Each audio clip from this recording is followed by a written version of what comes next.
Hello, welcome to Project Ice Games. We've got Gavin again with myself, Jonathan, and we're going to have a wee chat about the Slumdog Scrappers faction box that we've recently just recorded a game.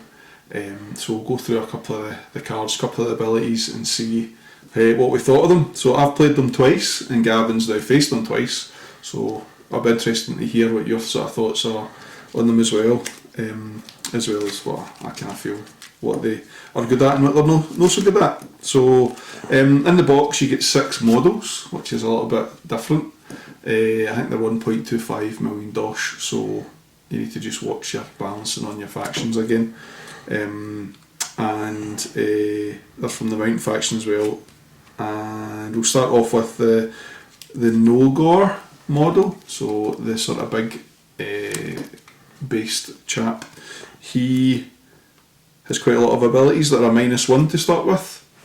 However, if he is in base-to-base contact with a friendly model that's not knocked down, I think you need to add that in, his -1 on his dice pools become a +1. So that's quite. He gets stronger when he's in a fight, and I think part of this faction is that they sort of want to gang up on the enemy. Yeah, once we faced them, it became quite inevitably clear that they do act very well in a team. Very much hunt in packs, and kind of give bonuses to each other, and base to base. The first game we played, it was hard to deal with that. Second game, once you kind of got used to it, and if you can single the models out, it was easier to deal with the pack mentality. So which is the special rule called the Knoll Pile. So the sort of standard, the other 5 models that we have all have the Knoll Pile rule. So that I'll read the rule out, which is when attacking an enemy wrestler, for each other friendly wrestler with the Knoll Pile rule in base contact with it, this wrestler gains +1 to the results of its brawl and grapple attacks, including grapple abilities, to a minimum of a +2. So if you can gang up, as Gav said, with the rest of the models, you're getting +2, because a lot of the stats on these guys aren't the best. Yeah. Especially having a -1 in all your rolls, attack, defence and grapple. You really need to get another model in there so that boost him to get that -1 away, and then turn that into a plus or a positive, so that then they feel that you're not being penalised. But again, if you're getting yourself isolated, then again you maybe look at positional play, where you start off from, and do you want to get him into the centre of the board and then all your other models round about him draw your enemy in, or do you throw the big guy in straight away and then hope to get all the reinforcements on around them? But again, you can play it one way and you get a result, and play it another way and it's a completely different game again. So no, but as I said, it was good to face. Another new faction added to the game. The roster. Yeah. So many now. So let's try to get them all on channel and see what we can do. But I think they will do very well. I think once they get their act together. So we'll talk about the next 3 models as a group. So we have the Whelpish Knoll, the Grimy Knoll and the Scraggly Knoll. So they all roughly have about the same sort of stats and abilities. They're all walk 3 and 3 actions with 5 health.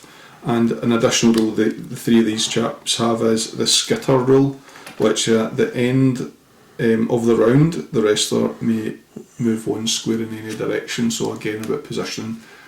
Turn 1 you might not get to where you want to be, but at the end of turn 1 you might be in the perfect position to potentially outnumber somebody. The other thing is you're unlikely to win the dexterity roll. The full faction dexterity roll is silver, so you're only one die, and it's quite difficult to get that first activation off. So one of these guys is a turnbuckle guy, the other guy's a rope guy, and the other's a grappler. So they've all got their own sort of special abilities. But these are the guys that want to be working as a sort of team if they can.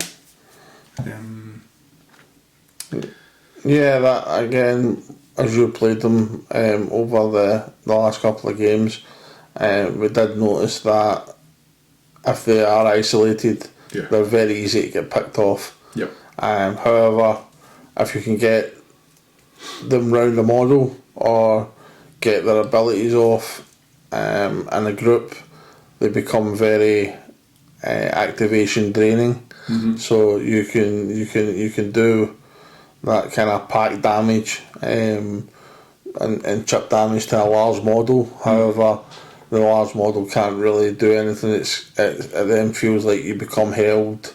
Mm-hmm. You can't really get movement because you've got 3 models round about it. They're all sort of biting at your legs, arms type thing, kind of keeping you in that position. So you've then got to change strategy and try and get your models into support around it. But yeah, the only thing is they are pretty lightweight, as in life, only having 5 health, and they are, what should I say, sometimes is very light on dice, being single coppers for all their stats, their attacking, defence and grapples. So I said it could have been maybe silver, would have been a slightly better, yeah, helpful. maybe, or even a copper +1 with it, maybe evened up the against a sort of bigger model. They're probably costed it like appropriately 125, but when they're isolated, they're hopeless. You just have to roll with it. And then the final 2 models are sort of your mid tier, I would say, at about 200 each. The Knoll Berserker and the Knoll Taskmaster. So the Taskmaster, to start with, if you can get the Crowd Pleaser off, she boosts one of your models to allow them, although the model has to be in base contact with her, so again you need to think ahead. The model may immediately move 3 squares and make a free brawl attack, which is very, very good, especially if you can get the bigger guy going. An extra attack with him is always very helpful. And she has the null pile rule as well, so again, backing each other up if you get pluses on your attacks is always pretty helpful. And she does have an ability I've never actually used before called Whipper. It's 1 action point and you roll your Crowd Pleaser, and if it is successful, a friendly wrestler within 2 squares with the null pile rule activates their Crowd Pleaser for free. So it's like a sort of chain reaction, yeah. Which is difficult to get off because you don't want to fail your Crowd Pleaser roll too often, else you're starting to lose your action points. Yeah, again, touching on these models, these are more like one of your brawler and one grappler, but slightly stronger, with what they've been given on the back of the card. So yeah, all round good opponents, strong and sort of difficult to deal with. Again, stats wise, probably more suited to the pack mentality of keeping them close to each other, and using them wisely, using the bottoms of the cards like the rope attacks and turnbuckle attacks and stuff like that. That's where they do most of their main damage, which then allows maybe the smaller ones to come in and just do the extra chip damage that you need. Yep. So the final model we'll talk about is the Null Berserker. So again, 7 health, your sort of mid-tier model. when I've played him, I've kind of struggled to get a lot of his abilities off. He's got so much stuff in the back of his card. So his crowd pleaser is one action point. It's called the lunging strike. Until the end of this wrestler's next activation, it may use rope attacks and abilities without having to be in base contact with a rope. So the first game I played, I got this off almost every turn, and it was very strong. However, since a couple of games after that, he didn't live up to his potential. I was so gutted. I had big plans for him, and he just didn't do it. But again, it's just a dice game, so you can't always help it. But he's got a really good rope attack called the Slobber Knocker.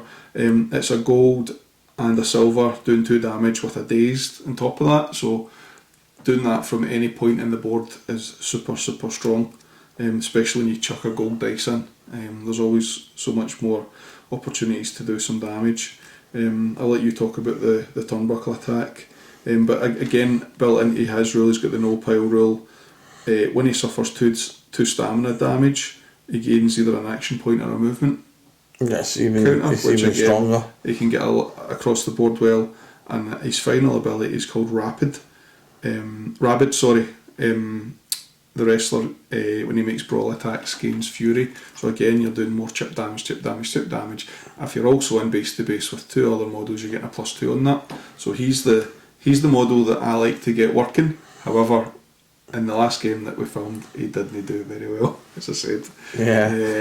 Just unfortunate. He was targeted. Yeah, exactly. You knew what you were. You knew what you were doing. So I couldn't really let him get away with running around the table or the ring, just munching on the Christmas tree. At times. So again his stats are very good, but maybe if he was, I think an extra health on that would have been suffice. Maybe. Yeah. I don't know. I think if you were maybe if both of them were kind of maybe a level 8 health, you were getting just to give him that little bit stronger, because he really doesn't have anything. His defence is when you're always relying on coppers is a worry. Yeah. But I think 7. Probably I would say 7's maybe alright. But his turnbuckle ability is the difficult one to get off, I find, because if you do have your rope abilities, you can come off the rope twice. You can for the same movement, and I suppose if you're coming off the rope, you're going to spend 1 to go up, 3 to do your savage slam. You're getting 3 silver +1, doing 3 damage. If you do spike. Yep. And you do get your beat down on that as well. It's probably one. But then when you land, you've got nothing left. Aye. So if you do get the 2 damage and you do get the extra activation, that's maybe when you decide, I've got the extra activation, we'll try and get the beat down. If I can get the KO, or you can knock the player out. You've got that one then to try and get the pin at the end. The plan I had for me was end your activation on the turnbuckle, start your first activation with your 3 action points, hopefully achieve your turnbuckle attack. Yeah. You're in the middle of the board.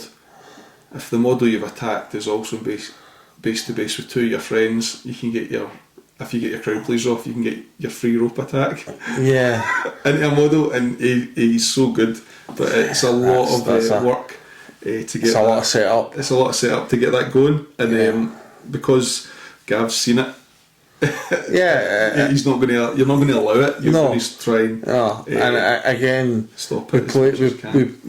Once we were testing the models out off camera, we played this couple of scenarios where you throw a model in at the start and see how they react, and then you let them let Jonny throw a dog into the middle and see how they react, and it seems to be that they prefer opponents coming onto them rather than going looking for that first. If you start hounding models and going after them, I just feel they can get picked off a wee bit too easy. Yeah. But then, You lose that group. they lose the strength and Yeah. numbers ability. Is essentially what they've been doing for me. So, But so far, I've played a couple of games with them. Definitely be playing more with them.